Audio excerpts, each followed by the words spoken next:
Ja, aber sag doch mal deine Frau. All right. So, first things first, guys. How are you? Good, very good. Too alive, but doing good. Okay, good to hear. So, I don't have a lot of time, so I'd like to jump straight into it. Sure.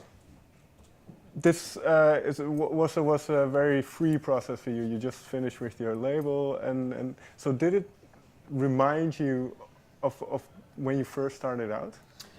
Totally, yeah. We kind of like, it felt like going back to the roots. It was just the four of us, like kind of back in the day when we founded the band in like that's like 17 years ago, right? Yeah, super long. Yeah, it felt a little bit like the beginning. We were just being super free and we just did whatever we wanted to do. We produced ourselves, we wrote ourselves, like nothing else was important. It was just, we were just focused on making music that we love and that we want to do, and nothing else mattered. And I saw a picture on your Instagram which had the four of you on it when you were quite young. I don't know if you know which one I mean. Yeah. But so in seeing that picture and then going through those memories, what was making music like back then?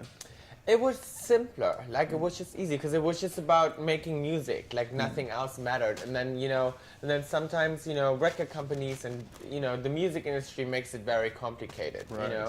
And I feel like success, of course. and as well, success, yeah. So I think the challenge is to keep the simplicity and the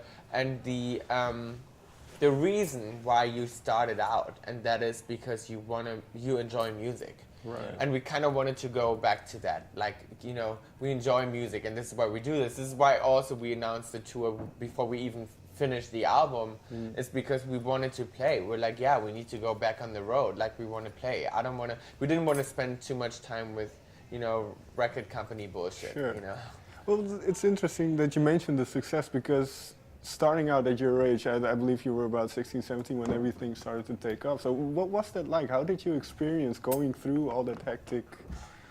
I mean, it was a crazy time when we were 15 and we had the first song Monsoon went #1, and it was a crazy time, Right. But looking back, it's we grew up with this, so it's like it's a little twisted. Like I'm looking back at this and it kind of like feels, because it's so long ago. It's 12 years ago, and it feels like a different life a little bit, But at the same time, we grew up with this. Since then, we're not doing anything else, Right. Since then, we're touring. Since then, we are writing, producing music, and our whole life is built around that career and that band, And since it took off when we were so young, it's our life, And then now going into the new album and being as free as you were, and then going back to the beginning, kind of that feeling of it. Where did you start? What was it? A song? Was it a sound? Where did you start? I mean, we kind of took confidence from the last record because we kind of started out on the last record to produce and write so much more on our own and have less people involved, even though there were a lot of other people. So there were still compromises here and there. And we just realized more and more that it's annoying to us. Like, we didn't want to do that anymore. It's just too many egos and too complicated. And so we went in the studio just by ourselves, and in Berlin actually, just the four of us. We were eating pizza, we were watching TV, and we just chilled. And we were listening to music. Like, we were listening to playbacks Tom started, and we were just hanging out. And then we wrote the first 4 songs, and Boy Don't Cry was one of the songs, and we just loved that song so much that kind of like we knew, okay, this is the way to go. Like, this feels right. This is where we're gonna take this. Do you remember that moment then with Boy Don't Cry in the studio when you thought, okay, this is it, now do you remember what the feeling was? Yeah, I remember we that night we drove home and we were all like, wow, this is something. Like, we have something that's really good. It was almost scary because we all loved that song so much in that moment that we were like, wow, how are we going to do this? Like, we wrote such a big song or such a good melody. How are we going to top this, Because we kind of felt like, oh, wow, we already wrote our first single. Right. But then, of course, other songs happen and everything evolves. And then funny enough, we kind of forgot about that song. But now that the album is out, people love that song so much, and the response to that song is the biggest. So it's funny because it was the first track we wrote. And like you say, you have Boys Don't Cry then, and it kind of functions as a catalyst to Yeah. where you want to go. At what point in the process did you feel like, okay, now we have an album? Because in a sense, you can write forever. Right. I mean, we kind of decided that late because we announced the tour and then we asked ourselves, do we want to drop an album before that or not? And then we had those 10 songs that we felt like this is the 10 songs we want to put on a record. There shouldn't be more, there shouldn't be less. This is exactly how many songs, and this is exactly these songs we want to put on a record. So I can finish them. I can finish them up. Let's do it, you know. And because you know you have a status where they're just lying around as demo versions, but I felt like we were pretty far in the process of producing those 10 songs, and so we decided to do it. And then I think we had like 1 or 2 months left to finish it, and we just did it.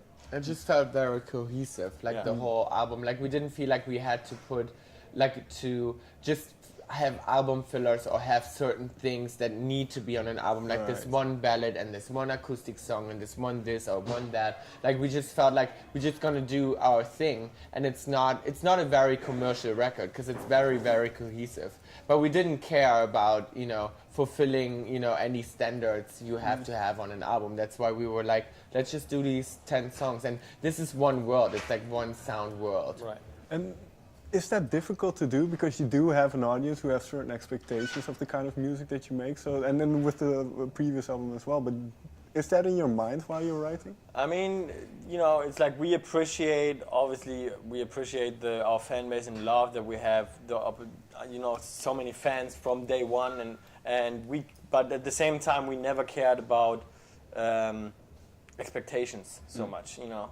Because it's just, I think it's more ourselves. Like of course we want to write a very good song. Like in the end, you want to be there, and you don't want to jam around for like 5 hours and like have a messy song. You want to write something good, and writing a good pop song, that's a cool pop song, and it's, you know, that's tough. Like it's pretty tough. And of course, you want to write a strong record. Like I want to write a very strong song that's stuck in people's head and they can't get it out. And I think that worked fine with What If. Like What If is the song that I was like, once you hear that song, you probably can't get it out. I mean, that worked pretty well with a few people. Well, let's go into What If then. Do you remember and for this song lyrically, what kind of sparked that track? No, it's funny because we had this song for so long, and then for me to find the melody in the chorus took so long. Okay. I had the verses first, and then I couldn't come up with the chorus, and it was really tough. Like that song took a while. We had a lot of different versions, and we recorded it in the phone. Yeah, we had different versions, and then it was really one of the last tracks we finished for this album as well, because I couldn't come up with the chorus, and I couldn't come up with this one hook I wanted. And then actually, like, you know, very far along the album process, I had the idea to that song because I was at a party and I missed out on that chance, and I saw someone that I liked and I didn't say something, and I was so mad at myself, and I was like, what if that was my person? So that's how I wrote the song. This is how it happened. Like after that party, I came up with that line, and then we took our dogs for a walk, and then I had the vocal melody, yeah. And well, we talked about the fans already, but and you can see it outside, and it's everywhere, I suppose, where you go. And this is going to be difficult to answer, but do you know why you have such loyal fans? I don't know. I feel like, I don't know. I mean, I think it's a lifestyle. I really do think that. The people, they live that whole Tokyo Hotel lifestyle with us. It's almost like a choice how you live, you know, being on the road. Like some of them come to 15, 20 shows, they travel with us. It's like, it's crazy. And it's almost like this choice you make, and they want to live this life with us and be a part of this. And it's very much like a family. I don't know, maybe because they grew up with us. There are so many people that say, oh my God, we grew up listening to your music, which makes us feel so old.